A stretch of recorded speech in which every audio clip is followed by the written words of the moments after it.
On this week's Bet the Process, sponsored by PokerNow.club, we have Dan Abrams, a former poker player, a Razz poker player, to talk a little bit about bankroll management and sports betting. As we've mentioned, this podcast is sponsored by PokerNow.club. We will be having a Bet the Process no limit tournament where the top 3 finishers will be able to go to Vegas and try to win $5 million. So we'll have more details on that. Just look out on our Twitter. And with that, let's start the process.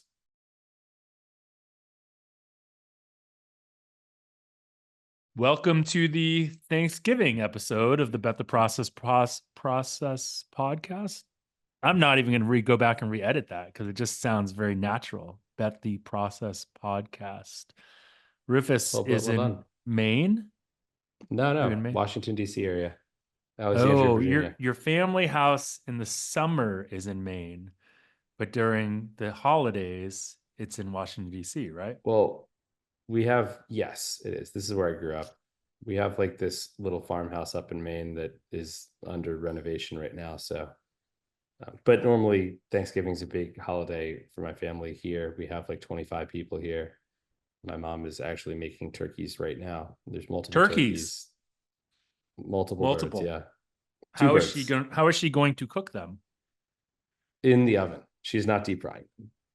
Well, you can also there's all these ways to do it. I started following this chef, Chef Gruel. He's a big he's kind of like a big Trumper, but super interesting guy, like in terms of just does a lot of like food stuff in addition to very political.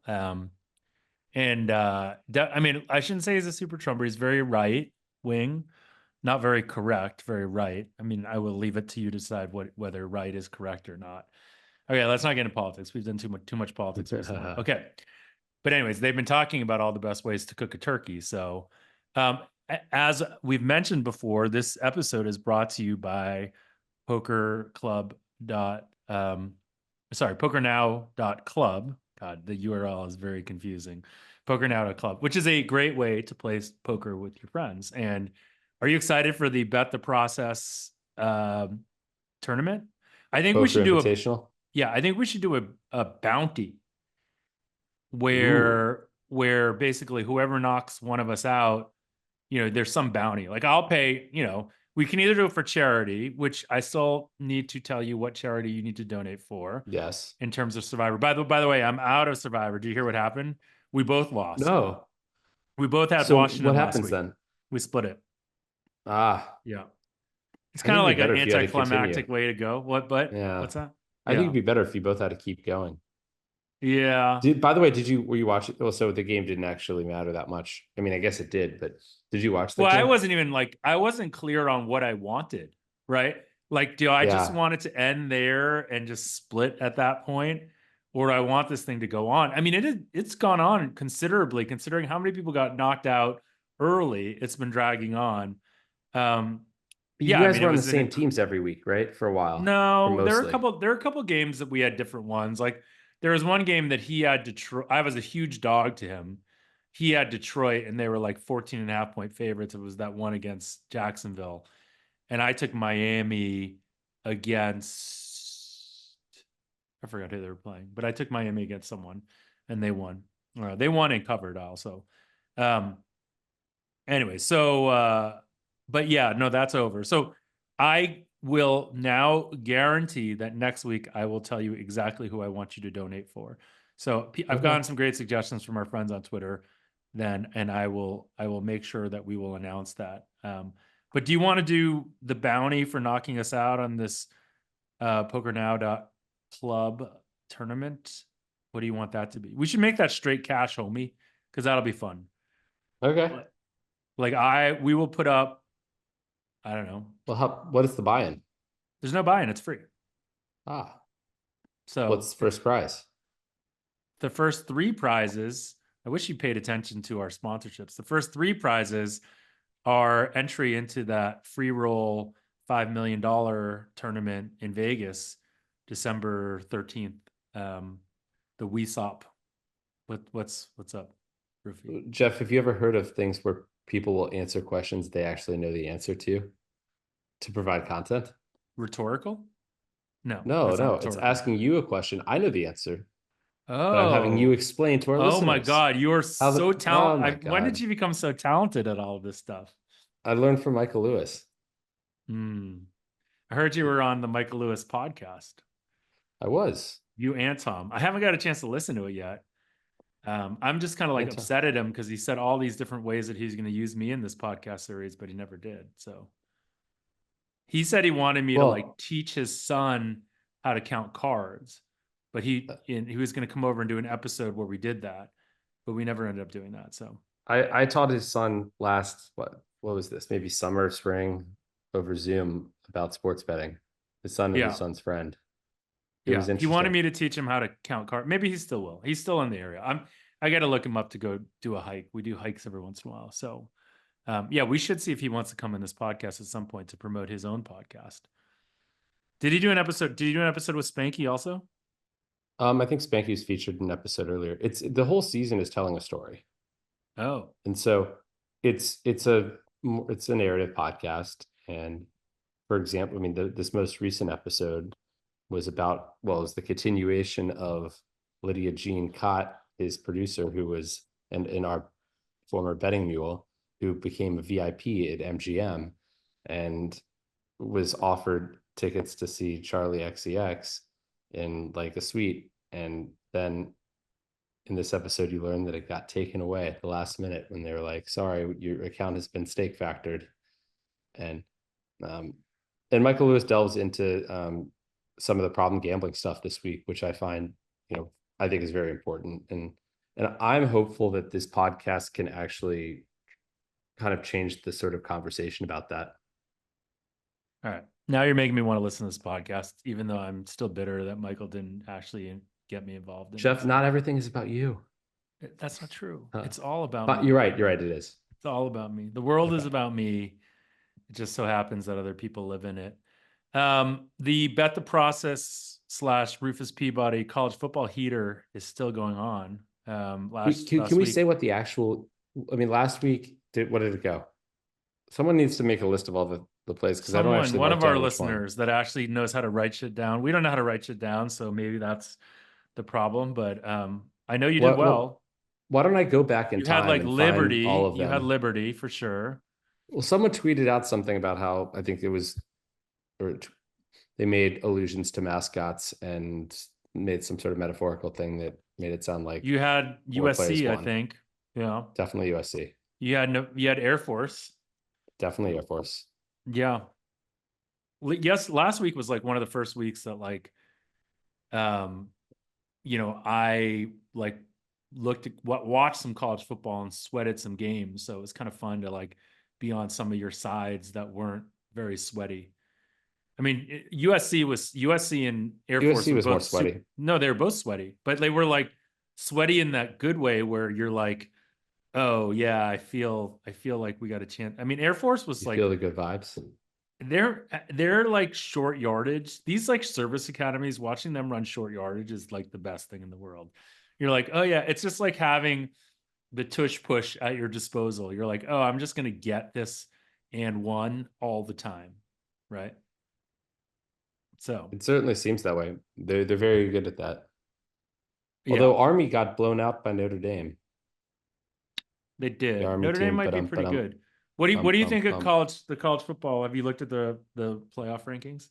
I actually haven't looked yet. They came out last night. Yeah, they came out last night.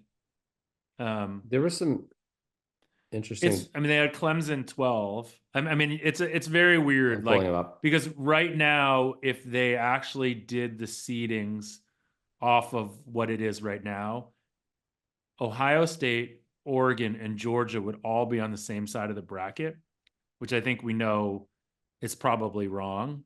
Well, And Tennessee would also be on that side. And I think you'd argue that Tennessee is in the top 8 for sure of teams out there. So, you'd have 4 of the top 8, 3 of the top 4 teams probably all on the I same think they side. do some setups too, though. I mean, for example, like where Clemson is relative to, I don't know, like Indiana, for example. I feel like if Clemson's going to be playing for the ACC title, I Well, believe, right? they also play South Carolina this week. Right. And So so, if I mean, they if they play win South that, they move Carolina this up. week, there is a reasonable chance that they could go, But even if they Clemson, even if yeah. they, well, no, no, well, oh, just by virtue of winning the, well, No. I But think if they if they beat, win the ACC, they're in. they're in. Yeah.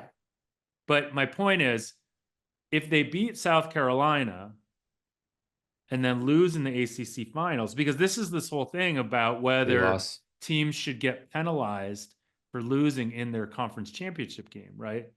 Because you would argue that if Clemson just beat South Carolina and didn't play another game, they should be in over Indiana.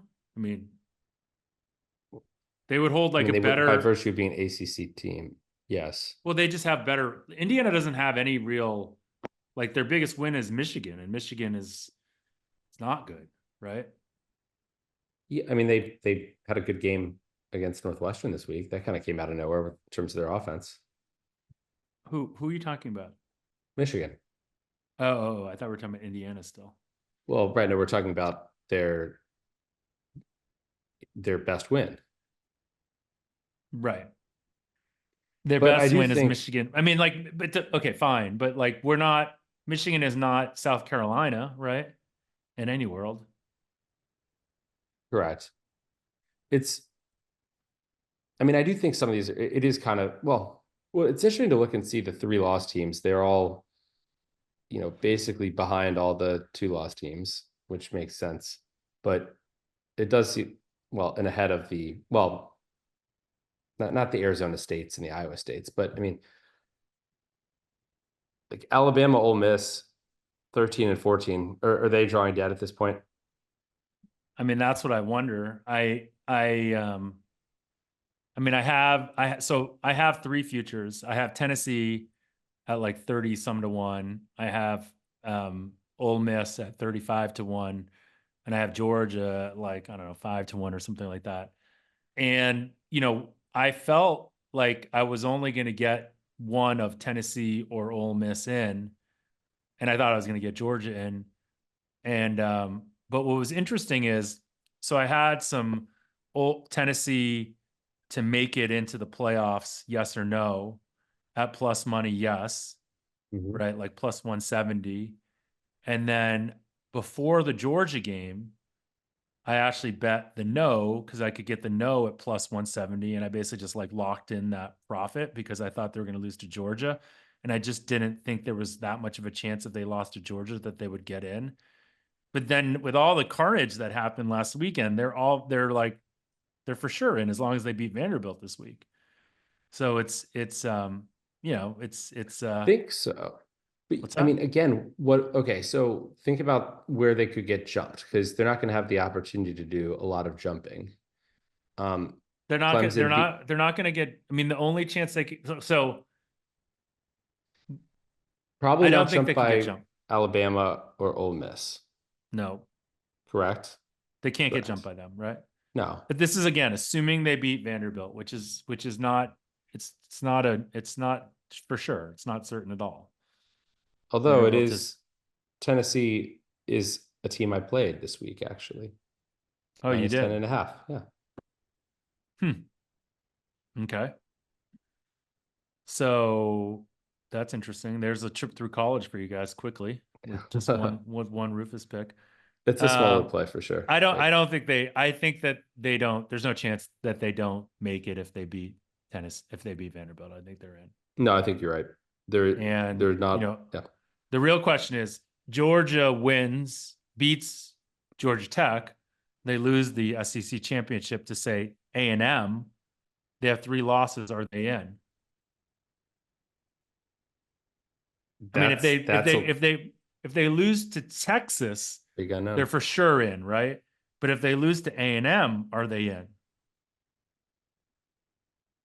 But that's I think they're in no matter what, because I think if they hadn't made the SEC championship with the body of work that they have, they would be in. Well, who would be going in over them, I guess? We're not, I think they go in over another SEC three-loss team. Yeah, so I And guess and that's the so point. it becomes like a two-loss, like, I mean, although I was going to say like a two-loss like Arizona State type team, but the thing is with for example, in the Big 12, you have a bunch of 2-loss teams, but the one that wins, so one of them will end up getting in the playoff by virtue of winning the Big 12, and the other team that loses will have 3 losses and will basically be out.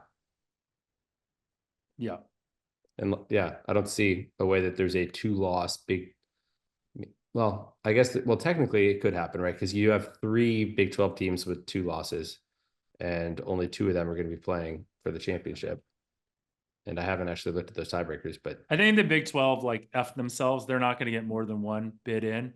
I think no, probably now not. the real question becomes like, is the ACC going to get more than one? Because SMU is the team that's kind of like lurking up there, and we already mentioned Clemson, so it's like that's the real question. And I mean, it is honestly shaping up to be what I would consider to be a pretty weak field. If you get rid of Ole Miss and Alabama, I think you've gotten rid of 2 of the top 6 teams in the country, and all of a sudden now you have like 3 to 4 legitimate teams that can win this thing, and that's like Oregon, Ohio State, um, Georgia, and maybe Texas. Although like Texas really hasn't proven anything; they haven't played anyone yet. I mean, for them, that could all change. Obviously, if they beat A&M and then win the SEC, then I think they're deserving to be a 1 or 2 seed in this whole thing. Jeff, I'm kind of curious then, based on your thoughts there on the strength of these teams, what would you guess the top 10 of Massey Peabody ratings are, like predictive ratings? Well, I don't. You want me to just say what I think they should be? And I haven't looked at your numbers at all. I've I, looked at I didn't I've think looked you at had, SP right? Plus. Yeah, I I'm haven't kind of looked at yours. either one. I'm kind of curious. I think it's interesting because I mean, just the notion that we think Georgia, um, and Okay, do you say I Georgia or think Ole Miss or Georgia and Alabama or George, such strong Ole Miss and teams? Alabama, I think are top. I'll say, conservatively say top 8. So I would say like the top 4 in at this point in no particular order. Do you want me to do order? I mean, I think top is probably Well, like yeah, Ohio give me State. order. Ding, Top ding, is ding. Ohio State. Number 2 is probably Oregon. No, because of No, priors. no, So no, not even. number 2 is Ole Miss. Number 2 is Notre Dame. Wow. Big wow. Wow. Interesting. So let's say the top 8. So Okay. the top 8 I would think would be, I would not have, man, maybe. I would say Oregon is in the top 8. I think Number 4. Georgia's in the top 8. Number 6. I think Texas is in the top 8. Number 3. I think, and then I think, I mean, I think Ole Miss is in the top 8. Number 7. Yeah, and then I think Bama's number 8. Boom. Wow. You got the top 8. Yeah, It does seem like that's if you look at tiers, like Ohio State's at 28.6. They're kind of clearly the number 1 team. And then yeah. Texas is a plus 26.3. But the difference between Texas and let's say, Georgia is only 2.2 points. And then Ole Miss is what, plus 23.3. Then you have a 2-point drop to Alabama. And from there, about a little less than a point drop to Miami. And then it's another like 2 points in Tennessee. But then basically after Tennessee, after the top 10, it feels like it's, like SMU is a 16.8, like Clemson's a 16.7, which is, remember Ohio State's a 28.6. So it does feel, it feels like there's a lot of teams, like any team in the top 10 conceivably would have a chance. But I mean, I still do think it seems like it's a year of parity at the top of college football. This is so different than any of the last, 10 years, it feels like, where you always had Alabama or Georgia right there. It always felt like Alabama's to lose. I mean, do you think that there's value on Notre Dame futures then? Because they're like 13-1. They're not in that top echelon. Like there's a bunch of teams in like the 4-1-ish range or worse. And then Notre Dame, I think, is 13-1 when I looked this morning. Well, they can't get a bye. Mm. Right? They're not, they didn't win, they didn't win a conference. I I mean, wonder if ranked. that's like the thing that finally gets them to join a conference. Although they They're an probably never at-large will pick, join a right? conference. It is. Am I wrong here? It's the four Yeah, they conference. probably. My guess is they will change the rules on that. But yeah, I don't think they can get a bye. I think you're right. I mean, it wasn't built for independence, clearly. Well, yeah. I mean, our country wasn't built for independence. Sorry. Two party system. Zing.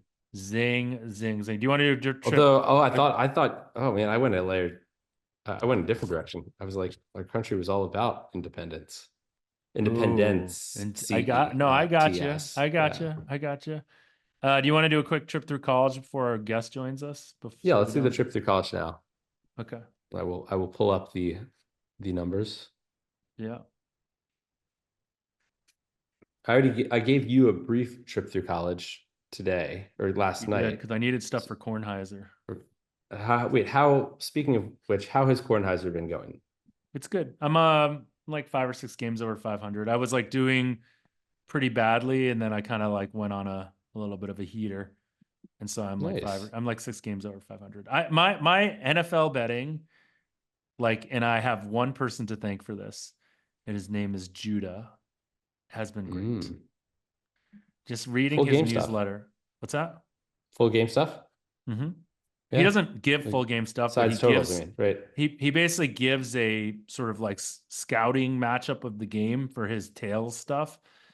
And it's if you know, at least, who knows, it's like small sample size, but I feel like I'm do a reasonable job at interpreting that and turning that into value for full game for sides and totals. By the way, I had lunch with Judah in New Huh? York last week. You told me Great guy. you had a late lunch.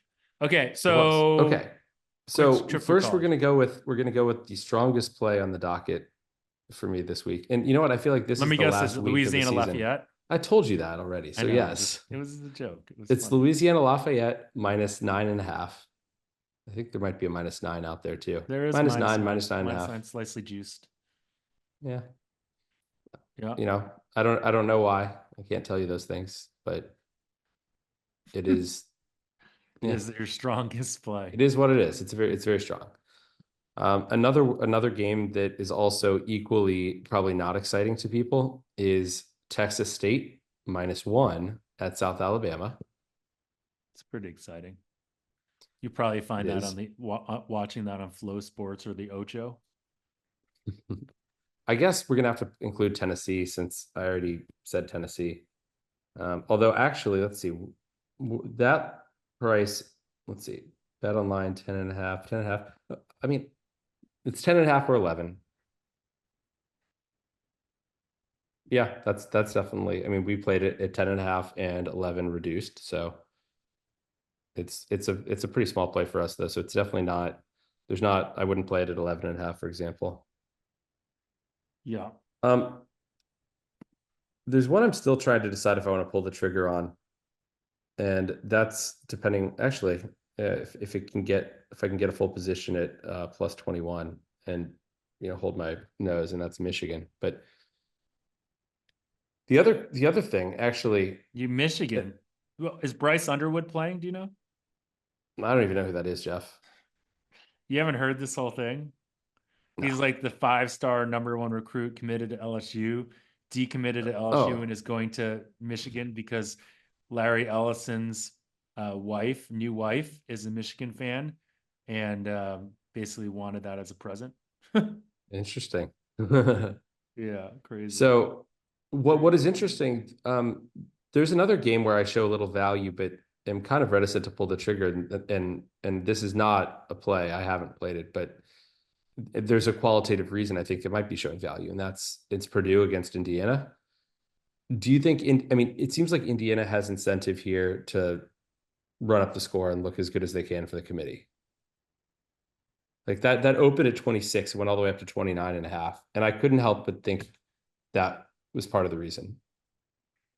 I mean, I also think Purdue's just like utter garbage, but I think that they were dying to leave Indiana out, and then Indiana made it just impossible. I mean, like the rest of the teams made it impossible for Indiana to get left out. to get left out. I mean, Well, I mean, because that's we said last week, remember we said, well, what happens if Indiana loses by 20? Or you said double digits. I said 20 plus. And what did they do? They lose by 20 plus, right? yeah.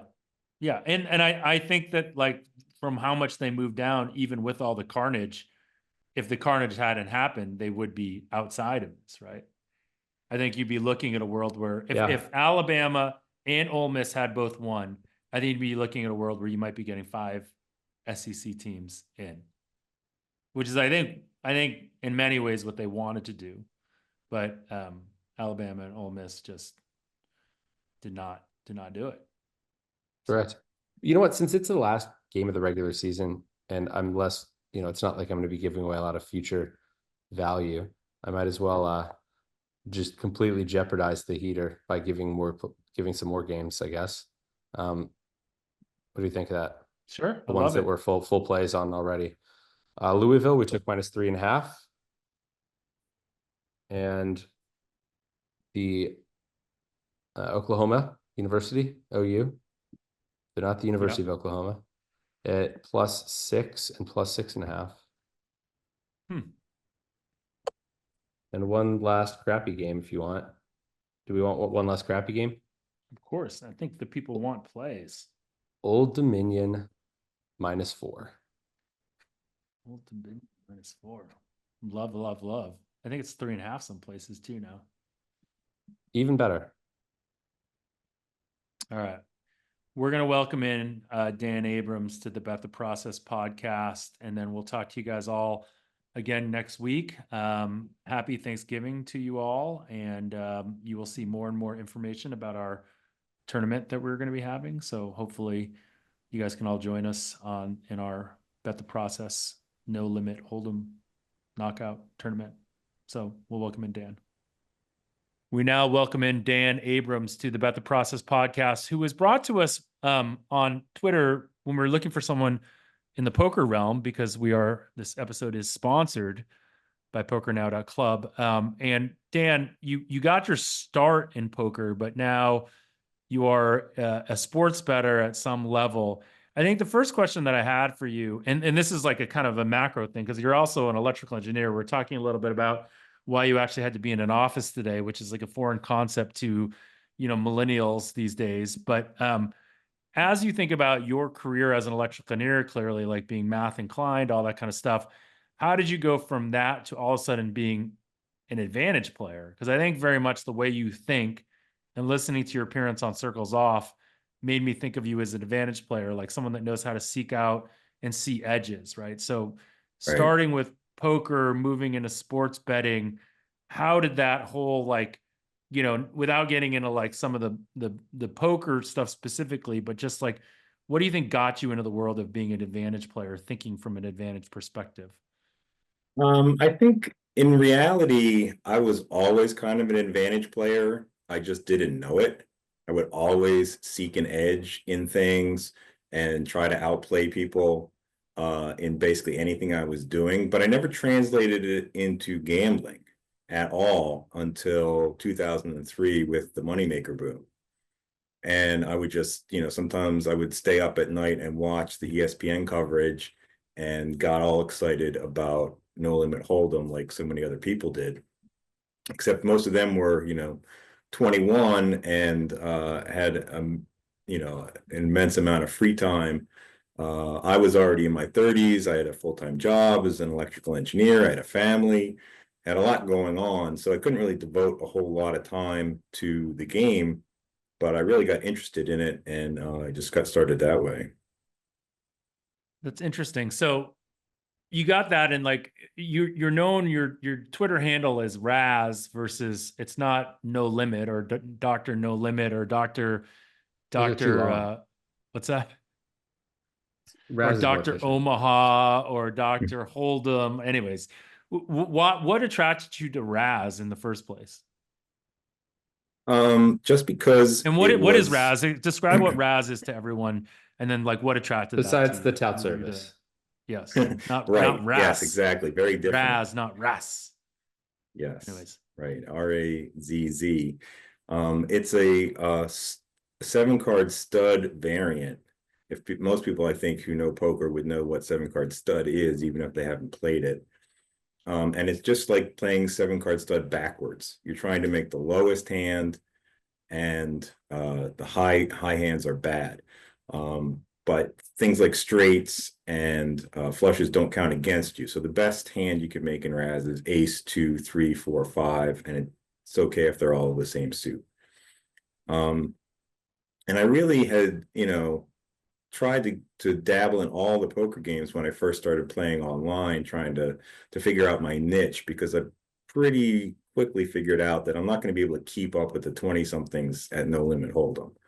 I was only going to be able to play micro stakes at that. So I tried 7-card stud, which I had just played for fun as a kid and a teenager.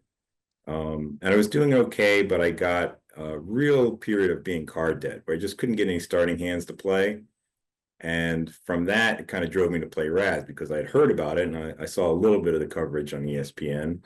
And there, all these bad starting hands were good. So I got into it. I kind of tried it out, and I really took to it. I really felt like I had an affinity for it right away. Is there Does a it reason mean that you're like kind of a contrarian by nature? It's like you're the George Costanza kind of poker. Yes, Sorry. George Did Costanza you have with a more real hair. question? Not I a do? sad Is Jeff there- Ma trying to be funny question? Go for it. Is there a reason that one would be better at Razz than 7-card stud, aside from just because it sounds like it's the same skill set, right? But aside, or is it just, was there better games basically? Like, is it game selection? It's a little bit of both, I think. There really are a lot of quirks to Razz that people don't realize when they first start playing.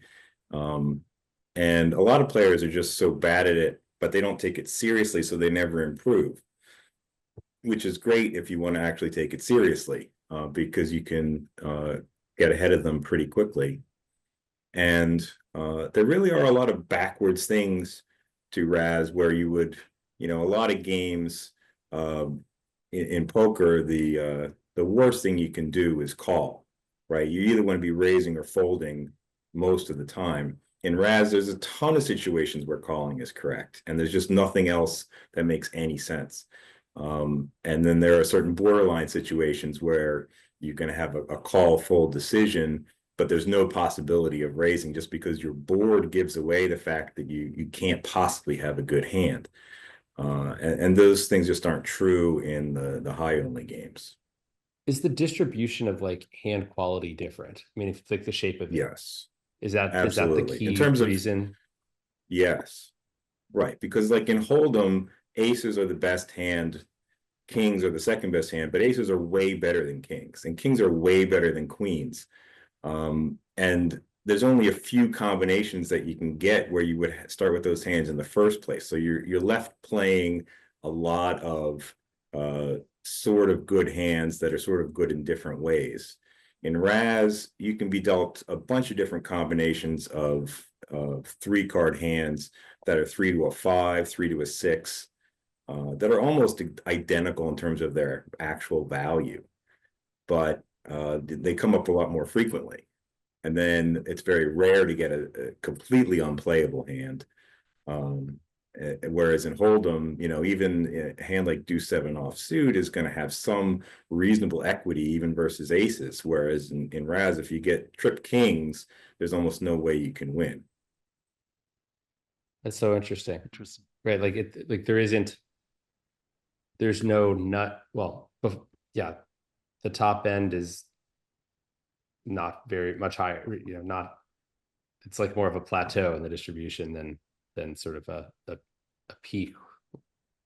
Yeah, So it's almost the exact opposite of No Limit Hold'em in terms of the distribution.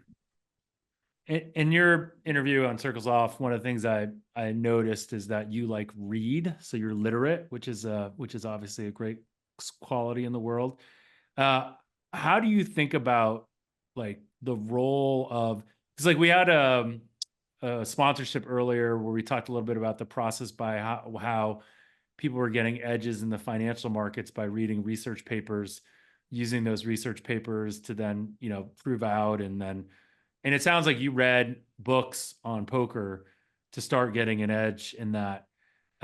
What kind of like advice or what have you learned in terms of how to seek out information from a standpoint of like the novel concept of reading books to gain edges? Is that still a way to do it just because people are lazy or they don't know how to apply this stuff, or what's the value of seeking out that information?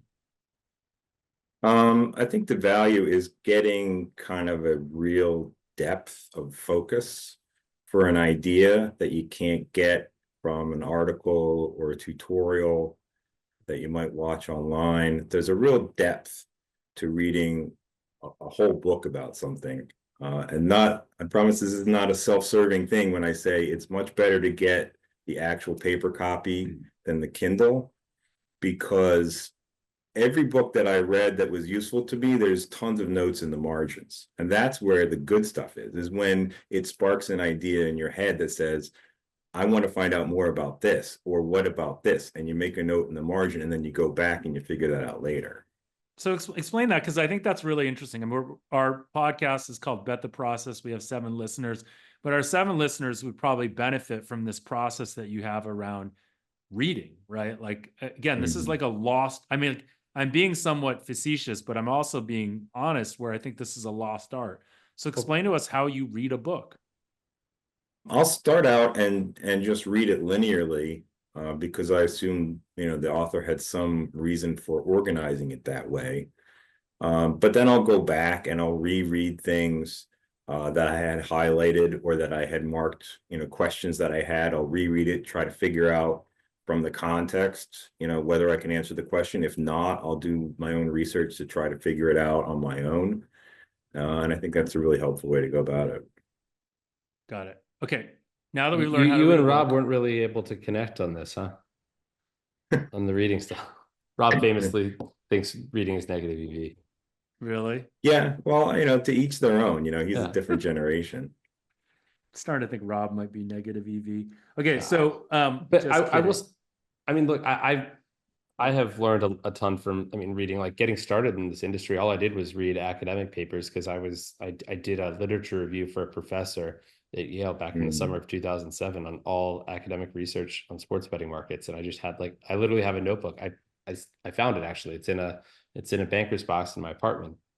It's filled up with notes on all these papers, all these academic papers, which I guess are all just nothing within the last 15 years, obviously at this point, but I got so many ideas from it, and even getting ideas from books that are not sports betting related or articles that aren't. I think, like Taleb, I've learned so much from his books, despite the fact that he's like a pompous asshole. Is that what you've learned from his books? Okay, let's move on from reading, because now that we're like a riff public service announcement. Okay, so we've talked on this podcast before, and Rufus has been famously kind of touted this line that a lot of the poker players he knows are really shitty sports bettors. Would you agree with? No, I mean, it's like, it's not. But it's accounts you get. Like, I mean, it's fair. But like, I think Rufus, this is not Rufus Peabody interview. This is Dan Abrams interview. And so what I would ask you is, do you agree with that statement by Rufus? And agree or disagree, explain why. I will agree to the statement that you attribute to Rufus for the most part, because that's what all I heard coming up as a poker player. When I started to reach out and form like a poker community, I joined like a local live poker club, Downingtown Poker Club, which really brought me up to speed on a lot of the games. Started to talk to people on the 2+2 forum, which was a huge internet community for poker players at the time. And everybody I talked to said, they knew some really good poker players that just lost it all back betting sports because they had no idea what they were doing, and you should avoid it at all costs. So I did for the very longest time.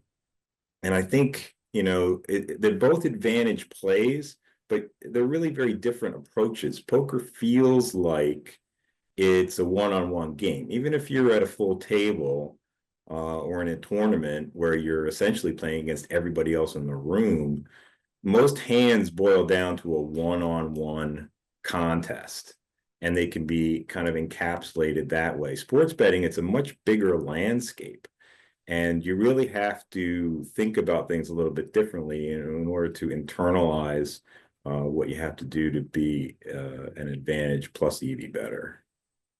Rufus, do you have a retort? I mean, I always thought it was because in poker you have to trust your intuition a lot and be confident in that. And in sports betting, a lot of things are counterintuitive, and the ability to, you don't have to read other people, for example. But I think the confidence you get if you're good at sports, or if you're good at poker, and I think you see this in other areas, people that are good in one thing sort of assume that that skill is going to translate to other things. I know a lot about this, therefore I know a lot about everything. But Right. I do think sometimes the confidence can get you in trouble with sports betting. Yeah, and that's exactly what I saw when when I was comparing No Limit Hold'em to Razz, just in poker, is that people who were incredibly genius level No Limit Hold'em players, when I talked to them about Razz, it was like talking to a 5-year-old. And I don't mean that to denigrate those people, because they really Or were denigrate geniuses. 5-year-olds. Don't denigrate 5-year-olds. Yes, exactly. I like 5-year-olds. They're fine. But it was really like the first time I did, there was, and I can probably tell this story now because it's been so long and I don't even know what happened to him. But there was a guy, if you remember, named Gigabet, who was a huge No Limit Hold'em crusher back in the like 2005, 2006, 2007 era. Huge. And through a couple of twists and turns, I actually got to communicate with him and talk about Razz with him, because he was trying to go into mixed games. And I gave him a bunch of hand histories to go through and see what he would have done in those situations. And the answers that he gave me just blew my mind, because they were so far off from the correct play, but they were thinking on like the 5th and 6th level of poker. They were just thinking completely in the wrong direction for Razz. They were perfect for No Limit Hold'em, but it doesn't translate. So I think Rufus has really got a good point there, where he's saying the skill sets they overlap, but they go off kind of in different tangents. And if you don't make that transition, you can really get yourself in trouble, because you are overconfident and you think you know how to do it and you don't. And that's really the worst combination. Okay, let's move into sports betting. And one of the things I noticed in your Circles Off podcast was, what you, and would love to hear a little bit about the book you wrote, which is coming out pretty soon. And I know you have like some pretty cool offers for people to get autographed copies of it. So we'll let you talk about that. But the notion of bankroll management, broadly speaking, and some of what I would consider to be like the top down, Kelly criteria, blah, blah, blah, that assumes that you have an edge, right? That assumes that you have an edge, that you kind of know what your edge is. Right. How do you go about, first off, establishing an edge in sports betting? I feel like that was the missing piece in your Circles Off interview, which I was interested in. And then let's talk a little bit about just the importance or role of bankroll management broadly. Okay. So me personally, from an analytics point of view, is I don't try to establish whether there's an edge or not. I let other people take care of that for me. I'll follow their methodology, and I can do some of it myself, but I don't originate any sort of handicapping myself. For my own betting, I'm pretty much doing top-down betting, unless I'm partnering up with somebody who is originating. And so are you assuming that some market price is correct? And if there's derivative markets, or if there's other things, then that's where you're looking, where you're quantifying that edge. Yes, exactly. I mean, at certain points in the betting cycle, that's not necessarily going to be true. But when you can feel confident that you've got an efficient price that you can use as a benchmark, and you can devig that price accurately to get a true odds for that play, then you can get a pretty good estimate of your edge. Speaking of devigging, and this is going to get a little nerdy for some of our listeners, but what do I think you, they're used to it. yeah. Ouch. Ouch. So let's say you have a big, let's say a short money line, like -2. Let's say you have a line -2,000 plus 1,200. That's, you know, there's multiple different ways to devig this. The over-round method, I think, is personally clearly wrong in the sense that it doesn't reflect reality.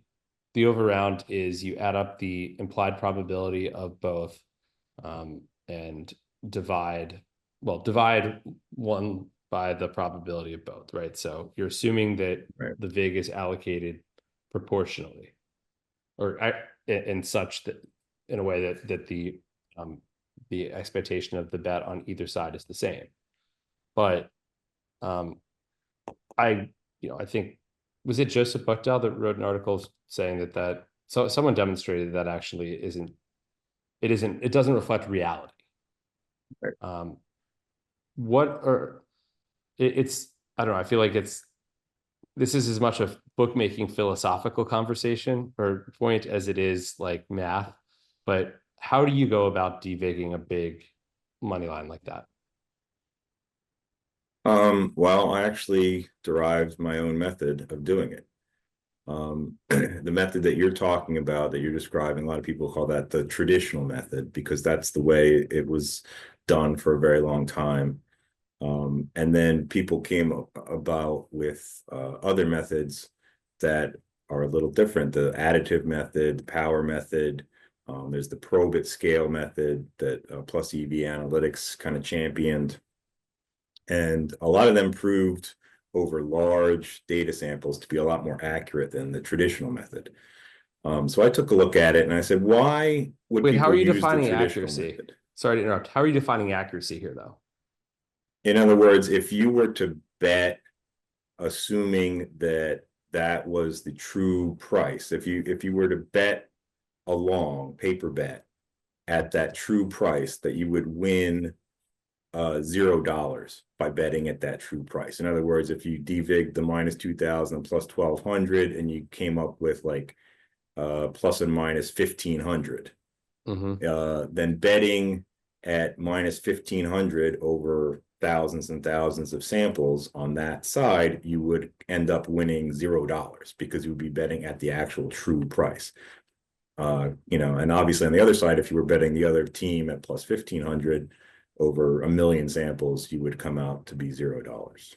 Might this depend on be different depending on what book you're using? Because I've always thought that I mean, in a way, what we're trying to do is say what the book really thinks it should be based on assuming they're efficient, right? Like if Pinnacle says, I believe this game is -1,500, what am I actually going to book it at? And that might be very different than what a recreational book would book it at, given the fact that, if they are more concerned with liability from big underdog money lines versus a bunch of people parlaying big money line favorites together.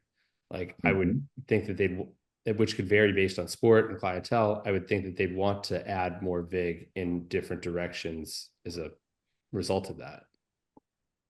Yeah, that's what I thought too. And when I took a look at the traditional method and asked, why would people assume sports books do it this way? Because the sports books are not devigging, they're vigging, right? They're coming up with a 1,500 line, and then they're applying the vig, and we're saying, okay, they come up with the -2,000 and the plus 1,200. So why are they applying the vig that way? The traditional method, the only reason is that it gives them the same edge over a bettor, regardless of which side the bettor picks, right? They get the same EV on either side. And my hypothesis was maybe they don't serve their best interest by doing it that way. Maybe the best interest of the book is served by having the same EG on either side, the same expected growth, as if they were a Kelly bettor, and they have to worry about a much higher risk when somebody's betting on the underdog because they have to pay out a lot more, and a much smaller risk for if somebody's betting on the favorite. So what I did was I said, I assumed that they wanted the EG the same on both sides. And then I constructed a model and I did some simulations, and I came up with a curve that would basically show, how that margin would get apportioned.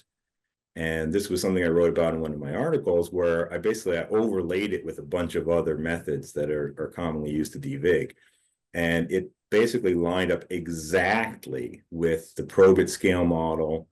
And I believe it was the power method, which is also a commonly used method. And for most bets, anywhere between about -1,000 and +1,000, it lines up exactly with the additive model. It's only different at the tails, the very extremes.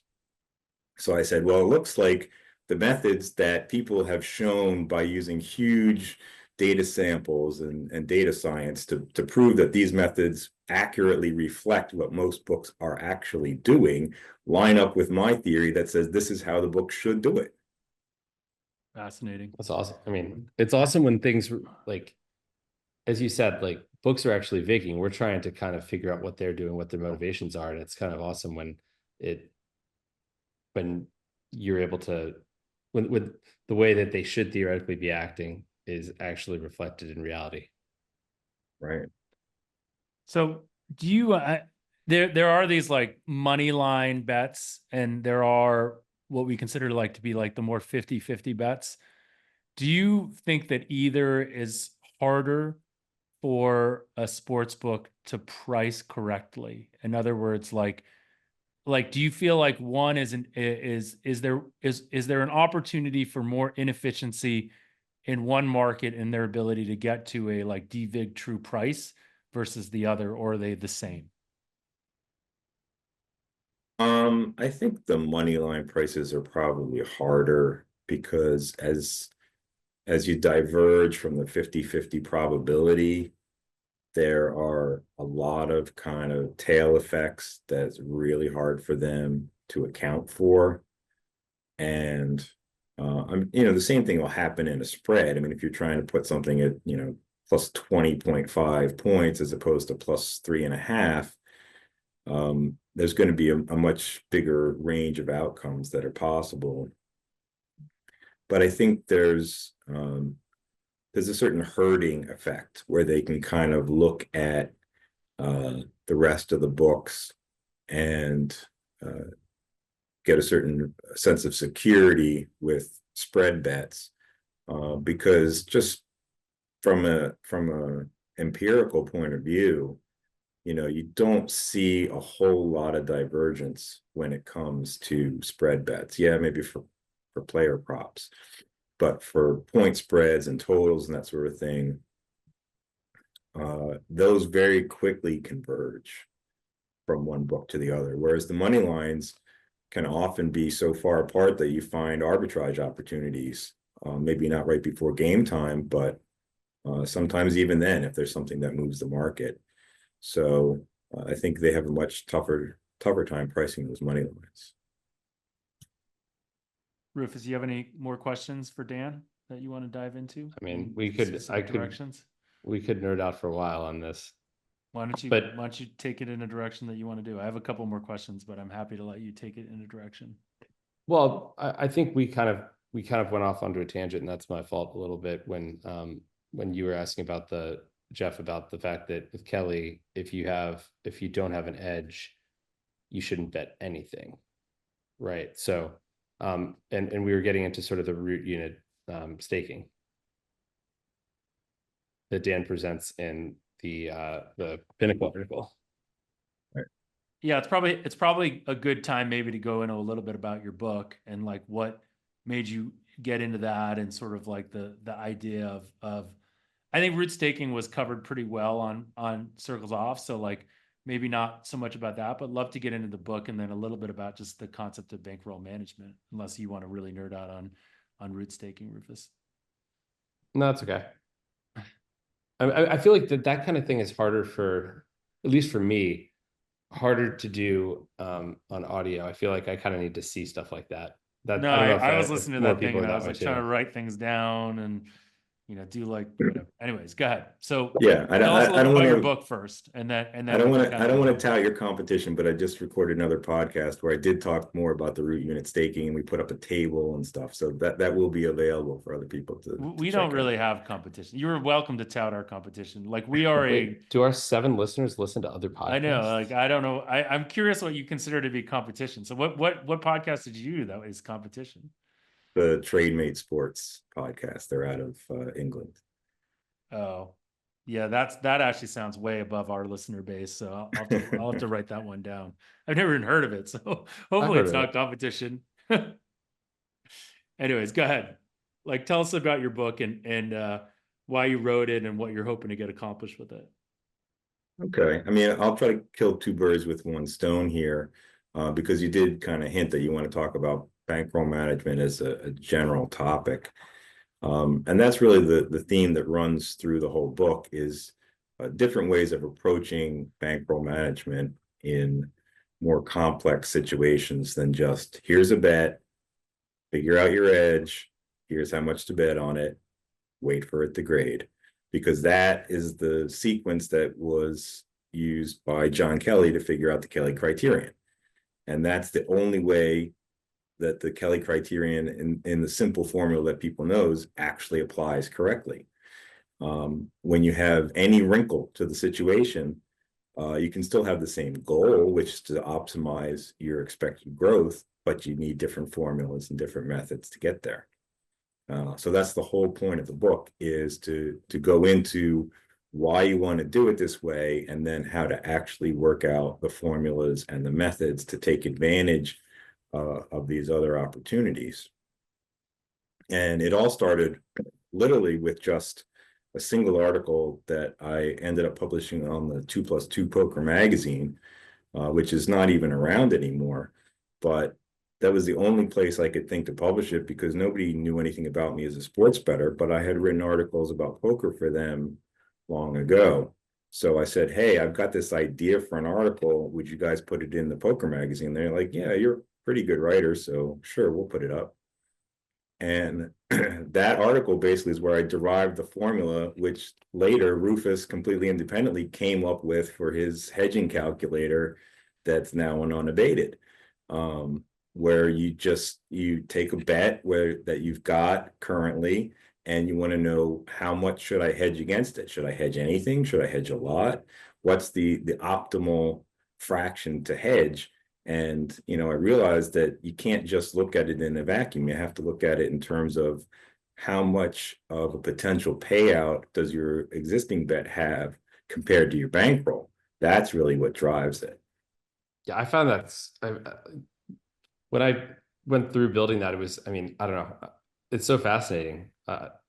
So a question that literally just popped into my head when we talked about kind of extensions of Kelly. Someone builds a model. Their model may or may not have an edge. You estimate that there's a certain edge, but you could be wrong.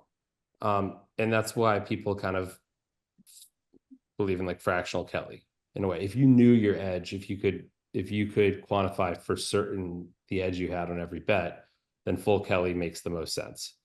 But what about the correlation there? Basically, or the correlation between bets insofar as maybe your model is broken, maybe it's overfit, maybe it doesn't apply. And so in essence, like these are not independent, each bet is not an independent trial in that sense. Right. And you're going to see more variance. And I do think this is true though. I mean, or you might be really high I mean, you see this in, I don't know, every sport where there's a team that you're either the market's wrong on them or you're wrong on them when you're off. But what, and I'm just trying to think of this. Does this have any implications for bankroll sizing or wager staking, I should say?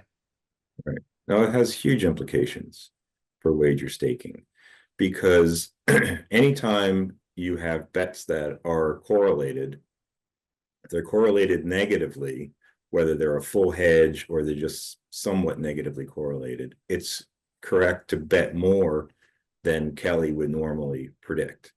And if they're positively correlated up to the point where, you might double down on something where, you bet Xander to win a tournament, and then he's leading going into the fourth round, and you bet on him again because it looks like a good price. That's a double down bet. It's the exact same bet, so those are 100% positively correlated, and you have Like to stake. hypothetically, if someone were to do this, hypothetically, if someone were to do this Hypothetically, every yeah, week, yeah, like, yeah, and yeah, Right. hypothetically. Yeah, I mean, and golf betting is a great example of it, because you've got, a million opportunities to bet on the same golfer. And if your model says this golfer is better than the market thinks he is, there's a million ways to bet it. And you can't just say, well, I'll take quarter Kelly on this, quarter Kelly on this, quarter Kelly on this, because what you're calling Kelly is only Kelly if you make one bet, not if you make 10 or 20. So do you think the average person that's like, say, gonna make a futures portfolio for the NFL season, and has the intention of, maybe hedging out, let's say they bet on, I don't know, a team at 30-1 to win the Super Bowl, and that team makes the conference championship game, and they, are taking a future on on the team that they're playing, or but basically the notion that if you're going, people say, oh, when you hedge, you're paying the vig twice, because you are in a way. But should you bet, if you're expecting to do that, should you be betting then more than your Kelly stake? And when I say Kelly, I mean Kelly defined in the narrowest sense, because as you said, it only applies if it's a one-off, or that formula, the standard Kelly formula only applies.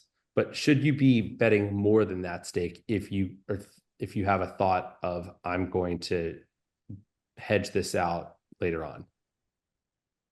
Yes, you absolutely should be. And that's hopefully one of the surprising and hopefully controversial things about the book, is that I say that a few different times. If you know ahead of time that you're going to be able to hedge either, ideally you could get a neutral EV price on your hedge. But if you can hedge at a relatively low VIG, maybe 2% VIG, which is like the equivalent of minus 105 spread lines, you can do a lot of overbetting up front and then hedge out or middle and come out way ahead of doing it the traditional way, with actually less money at risk. And you can really have explosive bankroll growth that way. Is the book going to cover staking strategies Yes. for this particular problem? Yes, absolutely. I find this interesting, and I've had this conversation with another Dan, actually, Dan Rosenheck. We've talked a lot about this as well, because he built something to basically say, given payouts, and this is for each outright and each way betting for golf, what his portfolio allocation should be amongst all the golfers simultaneously.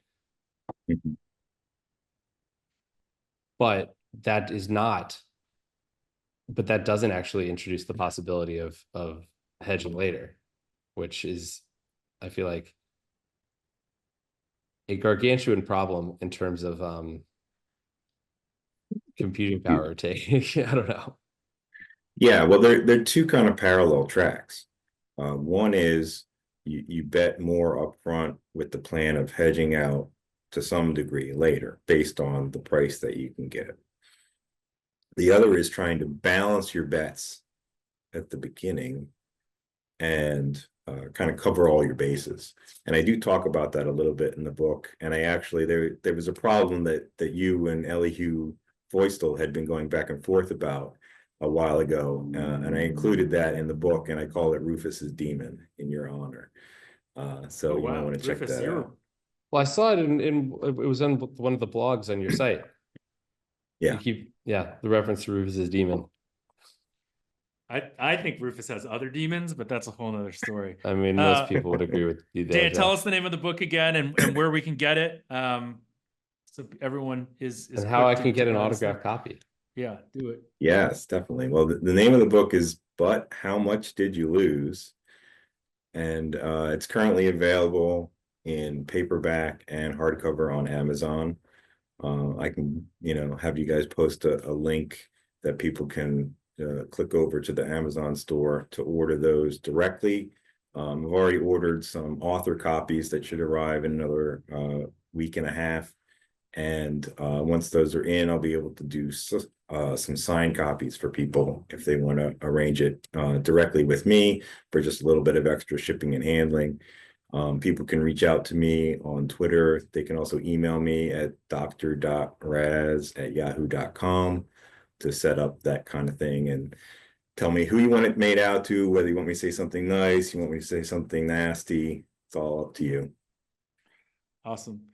Dan, thanks for and joining us. Wait, Oh, before he goes, I want to ask one last question here quickly. sure. I want to ask What- if you will be in our Bet the Process No Limit free roll tournament that we're going to have in a couple of weeks, but that's another story. Go ahead, Rufus. So what is the biggest bankroll management mistake you see sharp bettors making? Not the average recreational Good question. Good question. Sharp bettors making. I think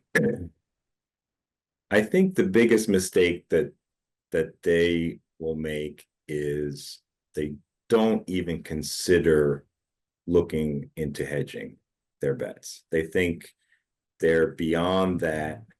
They've learned enough to know that you don't want to pay the big twice, and that they're not even going to consider hedging, even if the payout from their bet represents a sizable chunk of their bankroll. And they had a thing on Circles Off a few weeks ago where they talked to Isaac Rose Berman about people that he knew, and was doing kind of an informal survey asking them how often did they have tickets that were going to pay out at least 50% of their bankroll if they hit, and had at least a 50% chance of actually hitting them at some point in time. They weren't just like a 1% long shot that never got close, but at least got up to 50% at some point in time. And he said the guys that he asked said an average of about 4 times a month. Well, if you think about that, that's like 50 times a year. And these are professional or very serious amateur bettors. And you know as well as anybody, Rufus, that if you've got a potential payout of half of your bankroll, there's a lot of places where you can get priced good enough to want to hedge some of that. Sure. I still think so much of it comes down to how you define your bankroll, though, especially, and I think that's different maybe if you're betting for a living than if you're not. Like, I still consider it my liquid net worth as my bankroll. Yeah, I think that's appropriate when you get to that stage. But once you have that defined, and I agree it's a difficult problem, but once you have it defined, then you really should use it to your best advantage. Excellent. All right, Dan, thank you so much for joining us. We'll all look out for the book, and we'll get all these links in the show note. And for all you guys, have a nice Thanksgiving, and we'll talk to you guys all again after the holiday. Thanks, Jeff.